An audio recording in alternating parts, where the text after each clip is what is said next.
कहानी की शुरुआत में हम एक लड़की एन को उसके कमरे में देखते हैं जो आंखें बंद करके दुआएं कर रही थी। वो काफी डरी भी हुई थी कि तभी अचानक उसकी मॉम दरवाजे पर दस्तक देती है, मगर एन दरवाजा नहीं खोलती, जिस वजह से उसकी मॉम को इतना गुस्सा आ जाता है कि वो दरवाजे पर अपना सर पटकने लगती है, जिससे ये बात तो साफ हो जाती है कि एन अपनी मॉम से डर रही थी। फिर इसके बाद सीन यहाँ से कुछ सालों आगे चला जाता है, जहाँ एन अब बड़ी हो गई है और वो एक सिस्टर बन गई है जिन्हें नन भी कहा जाता है। वो इस वक्त एक डॉक्टर के पास बैठी थी जो एन को बताती है कि तुम्हारी मॉम एक बहुत ही अच्छी औरत थी। जब तुम छोटी थी तो वो अक्सर मेरे पास आया करती थी। वो मेरी काफी देखभाल करती थी, जैसे मेरे बाल कंघी कर दिया करती थी। मगर फिर अचानक उनका बर्ताव काफी अजीब हो गया। वो एक गाना गाकर मुझे दुख देने लगी। मेरे साथ उनका सलूक ही बदल गया और ऐसा वो जानबूझ के नहीं करती थी, बल्कि उनके अंदर एक अजीब सी आवाज उन्हें ऐसा करने पर मजबूर करती थी, क्योंकि असल में वो पोजेस हो चुकी थी। मतलब कि शैतान ने उन पर कब्जा कर लिया था। इसके बाद दिखाया जाता है कि 1835 में एक्सॉर्सिज्म सिखाने के लिए एक स्कूल बनाया गया। एक्सॉर्सिज्म यानी काले जादू का तोड़। लेकिन अब क्योंकि पोजेस्ड यानी जिन पर शैतान ने कब्जा किया हुआ था उनकी तादाद बढ़ती जा रही थी, तो उसी स्कूल में अब उन लोगों को भी रखने का फैसला किया जाता है जो पोजेस्ड हो, जहाँ उन सबकी देखभाल सभी सिस्टर्स और नन्स करेंगे। मगर वो एक्सॉर्सिज्म से दूर रहेंगे, क्योंकि सभी फादर्स और प्रीस्ट एक्सॉर्सिज्म सीखकर उनकी पोजेशन को खत्म करेंगे, जिससे वो बिल्कुल ठीक हो जाए। अब हम एन को देखते हैं जो पहले एक बड़े चर्च में रहती थी, मगर अब वो भी इस स्कूल में आ जाती है। हालांकि वो एक नन है, सिस्टर है, एक्सॉर्सिज्म से उसका कोई लेना देना नहीं है, मगर फिर भी एक्सॉर्सिज्म सीखने में उसकी काफी दिलचस्पी होती है। फिर जब वो क्लास में थी तो वही डॉक्टर जिससे एन बातें कर रही थी वो सबको जादू टोने और इसके तोड़ के बारे में बता रही। यहाँ पर कुछ मरीज ऐसे थे जिनका ध्यान एन रख रही थी। कुछ वक्त पहले ही यहाँ एक और मरीज भी आई थी जिसका नाम नेटली था, जो सिर्फ एक 10 साल की बच्ची थी। एन उससे बातें करती है, हंसी मजाक करती है, जिससे वो बच्ची काफी खुश रहती है और एन को वो बहुत पसंद करती है। अब रात को जब एन अपने कमरे में थी तो तभी उसे किसी के पुकारने की आवाज आती है, इसके साथ ही उसे कुछ आहट भी महसूस होती है। वो चेक करने बाहर जाती है, मगर वहाँ कोई भी नहीं था। फिर जब वो मरीजों वाले एरिया में घूम रही थी तो तभी उसे किसी बच्चे की रोने की आवाज आती है, वो भी कई बार, बहुत ज्यादा। उसे कुछ भी समझ नहीं आ रही थी कि आखिर ये आवाज आ कहाँ से रही। मगर फिर तभी अचानक उसके सामने नेटली आ जाती है, जिसे देख वो थोड़ी हैरान रह जाती है, ये सोचकर कि वो बाहर कैसे आ गई, क्योंकि सारे मरीजों को हमेशा ही उनके कमरों में बंद करके रखा जाता है और सिर्फ 2-3 नन्स अंदर जाती थी। मगर फिर वो उसे थोड़ी बहुत बात करके दोबारा कमरे के अंदर भेज देती है। वो फिर जब नीचे वाले हिस्से में आ रही थी तो उसे दोबारा से किसी के पुकारने की आवाज सुनाई देती है। तो वो यहाँ इस बारे में सोचने लगती है कि आखिर ये आवाजें मुझे सुनाई क्यों दे रही हैं, क्योंकि वो दरअसल इन आवाजों को थोड़ा बहुत पहचान चुकी। इसके बाद वो क्लास के पास से गुजरती है जहाँ हेड फादर सारे नए फादर्स और प्रीस्ट को क्लास दे रहे थे और सभी को एक्सॉर्सिज्म के बारे में बता रहे थे। वो यहाँ एक लड़की की वीडियो दिखाते हुए बताते हैं कि ये पोजेस हो गई थी, इस पर एक्सॉर्सिज्म ने काम नहीं किया, जिस वजह से इसकी मौत हो गई, क्योंकि उस पर शैतान का कब्जा बहुत ही ज्यादा गहरा था। अब एन भी आकर चुपके से इस क्लास में बैठ जाती है, क्योंकि उसकी दिलचस्पी तो इस टॉपिक पर पहले ही बहुत थी। फादर उसे देख लेते हैं मगर कुछ नहीं कहते। आगे फादर बताते हैं कि जब हम किसी पोजेस्ड इंसान के सामने जाते हैं तो एक तरह से हम किसी जंग के मैदान में आ जाते हैं, इसीलिए हमें पूरा ध्यान रखना पड़ता है और अपने सारे हमले भी बिल्कुल तैयार रखने पड़ते हैं। हमें गॉड की कई बातों को हमेशा याद रखना होता है, क्योंकि शैतान और उसके साथी हमारा ध्यान भटकाने की कोशिश करते हैं। अलग अलग चालें चलकर, जाल बिछाकर वो हमें कमजोर करने की कोशिश करते हैं, इसीलिए हमें उनका सामना काफी अच्छे से करना होगा और कुछ भी हो जाए गॉड पर यकीन रखना होगा, क्योंकि तभी हम किसी पोजेस्ड इंसान पर एक्सॉर्सिज्म करके उसे ठीक कर सकते हैं, जो कि बहुत बार नहीं हो पाता और शैतान का शिकार पोजेस्ड इंसान मारा जाता है। फिर इसके बाद एन इसी लड़की की रिकॉर्ड फाइल और रिकॉर्डिंग चेक कर रही होती है, जिसमें उस लड़की ने भी एक आवाज के बारे में बताया था कि वो आवाज मुझे अक्सर सुनाई देती है। अब यही हम एक पुराने वक्त का सीन देखते हैं जहाँ एन डॉक्टर को बता रही थी कि जब मेरी मॉम पोजेस्ड थी तो उन्हें भी कोई आवाज सुनाई देती थी जो उनसे सिर्फ एक ही बात करती थी कि मैं तुम्हें नहीं बल्कि तुम्हारी बेटी एन को लेना चाहती हूँ, क्योंकि वो खास है, गॉड की तरफ से चुनी हुई सिपाही है है जो हमारे खिलाफ लड़ेगी। अब लाइब्रेरी में एन और लोगों के रिकॉर्ड्स भी पढ़ना चाहती है, मगर वहाँ बैठी नैन उसे कहती है कि जो रिकॉर्ड फाइल तुमने देखी बाहर बस वही पड़ी है और इसके अलावा मैं तुम्हें कुछ नहीं दिखा सकती। अब हेड नन एन को समझाती है कि आइंदा की बात तुम कभी भी प्रीस्ट और फादर की क्लास में नहीं जाओगी, समझ गई ना, क्योंकि वहाँ एक्सॉर्सिज्म सिखाया जाता है जिससे तुम दूर ही रहो। जिस पर एन कहती है एक्सॉर्सिज्म सिर्फ मर्द ही करते हैं जबकि औरतें भी इसे कर सकती हैं, तो इसमें क्या बुराई है। जिस पर नन साफ मना कर देती है कि जो भी है बहरहाल तुम नहीं जाओगी, जिस पर एन को उसकी बात माननी ही पड़ती है। यहाँ पर हेड फादर भी थे जिनकी क्लास में एन चली गई थी। वो बताते हैं कि एन सीखना चाहती है तो इसे सीखने दे। नन बोलती है एक्सॉर्सिज्म सीखकर ये खतरा ही मोल लेगी जिससे मैं इसे बचाना चाहती हूँ क्योंकि मैं इसकी हिफाजत करना चाहती हूँ। इसके बाद एन एक बूढ़े मरीज की देखभाल कर रही होती है, मगर तभी अचानक वो उसकी मॉम वाला गाना गाने लगता है जो सुन वो परेशान हो गई थी। लेकिन तभी वो बूढ़ा आदमी उस पर हमला कर देता है और एन को पकड़ लेता है। वो उससे बचने की कोशिश कर ही रही थी कि तभी वो मरीज खुद ही बेहोश हो जाता है। अब इस बारे में नन और हेड फादर अपने सीनियर प्रीस्ट से बात कर रहे थे, जिस पर वो प्रीस्ट कहते हैं कि सिर्फ एन की यहाँ मौजूदगी से ही वो पोजेशन दोबारा से शुरू हो गया है। जब भी तो बूढ़े आदमी को शैतान ने पोजेस्ट कर लिया, मतलब की बात काफी बड़ी है, खतरे वाली है। जो सुन नन कहती है कि अगर ऐसा है तो हमें एन को दोबारा से बड़े चर्च भेज देना चाहिए जहाँ से वो आई है। जिसन फौरन हेड फादर कहते हैं कि इसका कोई फायदा नहीं होगा, जगह बदलने से शैतान पीछा नहीं छोड़ते, तो मैं चाहता हूँ कि उसे यहीं रखकर एक्सॉर्सिज्म सिखाना चाहिए। इस पर नैन कहती है कि नहीं, ऐसा नहीं हो सकता, सालों से चलते आ रहे रस्म और रिवाज के ये खिलाफ है। ये बात तय है कि कोई औरत एक्सॉर्सिज्म नहीं कर सकती। फादर बोलते हैं कि हम उसे किसी का तोड़ करने के लिए नहीं सिखाएंगे, बस इतना उसे सिखा देंगे कि वो अपनी हिफाजत खुद कर ले, क्योंकि मुझे महसूस हुआ है कि उसका काफी करीबी ताल्लुक है। जिसन फौरन नैन बोलती है कि इसमें कौन सी बड़ी बात है, गॉड से तो हम सबका ही करीबी ताल्लुक है। जिस पर फादर कहते हैं गॉड से नहीं, शैतान से, उसका शैतान से करीबी ताल्लुक है। फिर अगले दिन एन एक्सॉर्सिज्म वाली क्लास में जाने लगती है, जहाँ एक फादर जिसकी एन से दोस्ती हो गई थी, उसके अलावा सब इस बात से नाखुश थे। क्लास खत्म होने के बाद फादर उन्हें असली एक्सॉर्सिज्म की झलक दिखाने के लिए ऊपर वाले फ्लोर पर ले जाते हैं। ये एक ऐसी जगह थी जहाँ सबसे खतरनाक पोजेशन वाले लोगों को हिफाजती कमरों में रखा जाता है, और जिस कमरे के पास वो आए थे इसमें नेटली को रखा गया था क्योंकि उसका पोजेशन काफी बढ़ गया था। तब हेड फादर दो छोटे फादर जो अब एक्सॉर्सिज्म सीख रहे थे उन्हें इस कमरे में भेजने का फैसला करते हैं एक्सॉर्सिज्म करने के लिए, और उन्हें बताते हैं कि जिस पर तुम एक्सॉर्सिज्म करने जा रहे हो वो सबसे खतरनाक शैतान है, जो सबकी खुफिया राज, उनकी शर्मिंदगी और सभी गुनाहों को जानता है, जिन्हें वो फिर उस इंसान के खिलाफ इस्तेमाल करता है जिसके अंदर वो होता है, और ऐसा करके वो उसकी आत्मा को तोड़ता है। तो तुम इस चीज का खास ध्यान रखना। फिर इसके बाद वो एक्सॉर्सिज्म करने के लिए उस कमरे के अंदर चले जाते हैं और अपने जादुई अल्फाज और मंत्र पढ़ने लगते हैं, लेकिन पोजेस्ड हुई नेटली पर इनका कोई असर नहीं होता। वो अब उल्टा इन्हें ही डराने लगती है और इन पर हमला कर देती है, जिसके बाद वो कूदकर सीधा जाकर छत से लग जाती है। अब इस कमरे की खिड़की के शीशे ऐसे थे जिनसे बाहर का कुछ भी नजर नहीं आता था, जबकि बाहर खड़े लोग अंदर देख सकते। एन बाहर खड़ी ये सब कुछ देख रही थी कि तभी नेटली खिड़की के पास आकर बाहर एन को देखने लगती है, जो जाहिर है इस वजह से मुमकिन हुआ क्योंकि इस वक्त वो शैतान के कब्जे में थी, और वो यहाँ एन को डराने लगती है। जैसे वो अपनी आंखों पर हाथ रख लेती है और उसके हाथों से कीड़े निकलने लगते हैं। फिर वो शैतान एन से कहता है तुम मुझे अपने अंदर आने दो, मतलब कि तुम मुझे खुद को पोजेस्ट करने दो।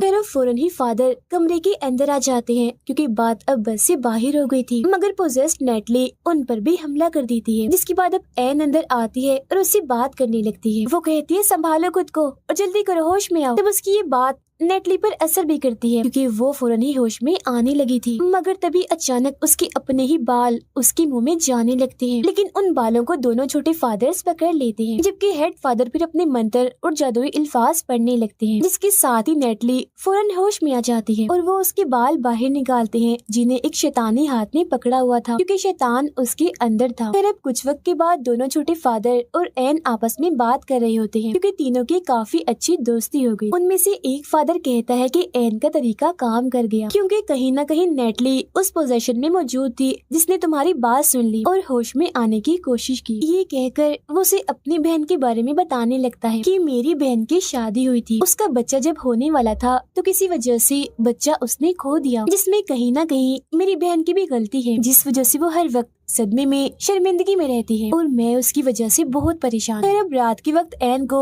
एक बुरा सपना आता है जिसमें उसकी माँ ही उसे डराती है, जिससे एन भी काफी परेशान हो गई थी। इसके बाद वो नेटली के पास जाती है और पूछती है कि अब तुम्हें कैसा महसूस हो रहा है, जिस पर नेटली बताती है कि मुझे एक बुरा सपना आया था जिसमें मैंने एक जगह देखी जहाँ पर बहुत सारे लोग थे। वो सभी लोग चिल्ला रहे थे, साथ ही साथ एक आवाज भी सुनाई दे रही थी। वो मुझे काफी डरावनी चीजें भी दिखा रहे थे, डरा रहे थे और वैसे करने को कह रहे थे जैसा वो लोग कर रहे थे। और एन, वहाँ मैंने तुम्हें भी देखा, तुम भी चिल्ला रही थी। जो सुन एन थोड़ा और परेशान हो जाती है। फिर इसके बाद वो अपने नोट्स बना रही होती है कि जब इंसान पोजेस्ड होता है तो उन्हें क्या महसूस होता है, उनके साथ होता क्या। अपने फादर दोस्त की मदद से वो उन फाइल्स को भी देख लेती है जो देखना मना था, जिससे उसे पता चलता है कि बहुत सारे लोगों की हालत पोजेस्ड होने के बाद सीरियस हो जाती है। फिर उन्हें एक्सोर्सिज्म वाले इस स्कूल में भेज दिया जाता है, मगर यहाँ भी वो ठीक नहीं हो पाते और मारे जाते हैं। ये जानकर एन काफी परेशान हो जाती है क्योंकि नेटली की हालत अब दिन ब दिन खराब होती जा रही थी। फिर उसे पोजेशन से बची एक लड़की का इंटरव्यू मिलता है जिसमें वो बताती है कि मैं बच तो गई थी मगर पोजेशन में मैंने अपने साथ बहुत गलत किया था, मतलब कि खुद को नुकसान पहुंचाया, अपना चेहरा तक बिगाड़ लिया था। मैंने ऐसा कदम इसीलिए उठाया क्योंकि जो मेरे अंदर का शैतान था जिसने मुझे पोजेस्ट किया हुआ था, उसने मुझे मेरे गुनाहों और शर्मिंदगी का एहसास दिलाया और आज भी मैं उसी शर्मिंदगी में जी रही हूँ। अब हमें माजी का एक सीन दिखाया जाता है जहाँ एन की मोम पोजेशन में थी और उस पर हमला करने की कोशिश कर रही थी, मगर फिर अचानक से उसकी मोम ने अपनी ही जान ले ली। अब एन हेड फादर के पास आती है और उन्हें बताती है कि पोजेशन के टाइम पर शैतान उस इंसान की शर्मिंदगी और गुनाहों को इस्तेमाल करता है और जब वो इंसान अपनी शर्मिंदगी और गुनाहों पर पूरी तरह से टूट जाता है तो तब वो इंसान उस पर कब्जा कर लेता है। ऐसा करके वो जीत जाता है और पोजेस्ड हुए इंसान को फिर चाहे जहाँ भी भेजा जाए उसकी मौत ही होगी क्योंकि शैतान तो पहले ही जीत चुका है। इसीलिए एक्सोर्सिज्म के दौरान हमें लोगों को अंदर से मजबूत करना होगा कि वो लोग अपनी शर्मिंदगी और गुनाहों से ना टूटे, जिस वजह से वो लोग बच जाएंगे, एक्सोर्सिज्म कामयाब हो जाएगा। अब उसकी ये बातें हेड फादर को जरा भी समझ नहीं आती। उनका यहाँ सिर्फ एक ही सवाल था कि आखिर एक 10 साल की बच्ची को क्या शर्मिंदगी और क्या गुनाहों का एहसास होगा, क्योंकि बच्चे तो मासूम होते हैं, मन के पाक साफ होते हैं। तो फिर नेटली के केस में आखिर शैतान ने कैसे उस पर कब्जा किया हुआ है, अब इसका जवाब किसी के पास नहीं था, मगर जो इसकी वजह थी वो काफी बड़ी थी जिस बारे में हमें थोड़ी देर में पता लगने वाला है। अब एन की बातें यहाँ उसके फादर दोस्त ने सुन ली थी और वो उसे कहता है कि मेरी बहन जिसने बच्चे को खोया था, मैंने जिसके बारे में तुम्हें बताया था, वो भी अब पोजेस्ड हो चुकी है, तो तुम उसकी मदद कर दो ताकि उसकी जान छूट जाए। जिस पर वो मान भी जाती है और ये दोनों उस फादर के घर आ जाते हैं जहाँ एन उसकी बहन से बात करती है। उसका भाई यानी फादर एक्सोर्सिज्म शुरू करता है तो पता चलता है कि उसकी बहन को भी अपना बच्चा खोने की वजह से शर्मिंदगी और गुनाहों का एहसास था और वो काफी दुखी भी थी और इन्हीं सब चीजों का इस्तेमाल करके शैतान उसे परेशान कर रहा है। जब एन उसे संभालती है, कहती है तुम बिल्कुल ठीक हो और गॉड की नजर में भी तुम बिल्कुल पाक साफ हो, गलत नहीं हो और वो तुमसे अभी भी प्यार करती। ये बातें सुनकर उसकी बहन खुश हो जाती है जिससे जाहिर है उनकी जीत हो रही थी। अब खुद को हारता हुआ देखकर शैतान चिढ़ जाता है और अब वो आसपास की चीजों से इन पर हमला करने लगता है, मगर अब तक उसकी बहन ने अपने बारे में गलत सोचना बंद कर दिया था जिस वजह से वो बिल्कुल ठीक हो गई थी, जो देखकर वो तीनों ही काफी खुश हो जाते हैं क्योंकि ऐसा करके उन्होंने पहली जान तो बचा ली। फिर इसके बाद एन और उसका फादर दोस्त बाहर बैठकर बातें कर रहे थे जहाँ एन उसे अब अपने बारे में बताती है कि मेरी मोम की मौत के बाद मैं बिल्कुल अकेली हो गई थी, जिसके बाद एक काफी अमीर फैमिली ने मुझे गोद ले लिया, मगर जब मैं 15 साल की हुई तो मुझे नशे की लत लग गई और मैं गलत रास्तों पर निकल पड़ी, जिसके बाद मेरे साथ पता नहीं क्या हुआ, मुझे याद नहीं, पर मैं प्रेग्नेंट हो गई, मतलब कि मैं माँ बनने वाली थी, जिस वजह से मेरी जिंदगी में काफी मुश्किलें आई क्योंकि मेरी इस हरकत की वजह से उस फैमिली ने मुझे घर से निकाल दिया था। जिसके बाद मुझे सहारा दिया नन्स और सिस्टर्स ने, जहाँ मेरी बेटी पैदा हुई जिसे मैं पालना नहीं चाहती थी। फिर मैंने दुखी मन से अपनी बच्ची को छोड़ दिया था और उन्हीं नन्स ने उसे गोद ले लिया था, जिसके बाद मैंने भी ये फैसला किया कि अब मैं भी इन्हीं की तरह ही एक नन, एक सिस्टर बनूंगी और पूरी इंसानियत की खिदमत करूंगी। और अपनी बच्ची को छोड़ते वक्त मैंने उसके पास एक लॉकेट छोड़ा था जो कि क्रॉस का था, जो बचपन से ही मेरे पास रहा था क्योंकि मेरी मॉम ने ही मुझे दिया था और तभी से मैं दुआएं मांग रही हूँ कि गॉड मुझे मेरे किए के लिए माफ कर दे। जिस वो फादर कहते हैं कि मेरा ख्याल है गॉड तुम्हें माफ कर चुके हैं क्योंकि कई बार मैंने इस बात की झलक तुम्हारे अंदर देखी है। इसके बाद जब एन अपने कमरे में थी तो उसे अपनी मॉम के ख्याल आने लगते हैं। उसकी आंख से भी नोकदार कोई चीज बाहर आती है जिससे वो थोड़ा परेशान हो गई थी। अगले ही पल हम उसकी मॉम की आत्मा को उसके पास ही खड़ा हुआ देखते हैं। कुछ देर बाद उसे हेडमैन बुलाने आती है जो उसे सीनियर प्रीस्ट के पास ले जाती है जहाँ पर उसका फादर दोस्त भी बैठा हुआ था। और अब हमें यहाँ पर पता चलता है कि उस फादर की बहन जिस पर इन्होंने एक्सॉर्सिज्म किया था वो मारी जा चुकी है क्योंकि उसने भी खुद अपनी जान ले ली थी। यहाँ पर सभी लोग एन और उस फादर पर काफी गुस्सा कर रहे थे कि आखिर तुमने एक्सॉर्सिज्म किससे पूछ के किया था। अब एन को उसकी मौत का काफी दुख था तो वो अपनी सजा खुद ही बता देती है कि मुझे वापस उसी चर्च में भेज दिया जाए जहाँ से मैं आई थी क्योंकि मैं जानती हूँ ये गलती बहुत ही बड़ी है, नाकाबिले माफी है। जब वो उस बड़े चर्च में आती है तो वो डॉक्टर उससे मिलने आती है और उसका हौसला बढ़ाते हुए कहती है कि तुम एक अच्छी इंसान हो, कभी कभी तुम भी लोगों की जान बचाने की कोशिश करती हो और क्योंकि तुम एक नई राह पर हो तो अपनी नाकामियों से मत डरो। और नेटली पर एक्सॉर्सिज्म कामयाब रहा है, वो बिल्कुल ठीक हो गई है और कल अपनी मॉम के साथ चली जाएगी। सुन एन बहुत ही खुश हो जाती है। अब अगले दिन उससे मिलने उसका फादर दोस्त आता है और उसे बताता है कि नेटली को घर ले जाया जाना था मगर वो दोबारा पोजेस्ड हो गई थी और इस बार उसका पोजेशन काफी हद तक बढ़ गया। उसने 3 लोगों को मार दिया जिसमें प्रीस्ट और नन शामिल थे। फिर वो उसे क्रॉस लॉकेट देता है और कहता है कि पोजेशन की हालत में नेटली ने कहा था कि इसी में तुम तक पहुंचा दूं। अब उस क्रॉस लॉकेट को देखकर एन समझ जाती है कि तो वही लॉकेट है जो मैंने अपनी बेटी को दिया था उसे छोड़ते वक्त। तो इसका मतलब ये है कि नेटली और कोई नहीं बल्कि मेरी बेटी ही है। और अब हमें यहाँ ये बात पता चल गई है कि शैतान को उस बच्ची में आखिर कोई शर्मिंदगी क्यों नहीं मिली, क्योंकि उसे वो बच्ची नहीं चाहिए थी बल्कि वो तो उसके जरिए बस एन तक पहुँचना चाहता था और उसे नेटली के नाम से तोड़ना, कमजोर करना चाहता था। ये जानकर वो फौरन उस फादर के साथ नेटली को बचाने के लिए निकल पड़ती है क्योंकि वो उसकी बेटी भी है और एक बच्ची भी है तो वो उसे कुछ भी होने देना नहीं चाहती। उधर नेटली को एक खुफिया जगह पर लाया जाता है जहाँ उस पर एक्सॉर्सिज्म चल रहा था और ये वही जगह थी जहाँ पर 1835 के टाइम से ही जादू टोने और एक्सॉर्सिज्म किए जाते थे। यहाँ एक फादर के साथ कुछ प्रीस्ट थे जो नेटली पर जादुई अल्फाज और मंत्र पढ़ रहे थे जिनका उस पर कोई असर नहीं हो रहा था। अब इतनी ही देर में एन भी वहाँ आ जाती है और बस शैतान का प्लान कामयाब हो गया था क्योंकि वो तो चाहता ही ये था। अचानक ही उसके अंदर उसकी सारी ताकतें आ जाती हैं जिनका इस्तेमाल करके सबसे पहले वो इन प्रीस्ट पर हमला करता है और उठाकर इन्हें दूर फेंकता है जिससे सारे के सारे मारे जाते हैं।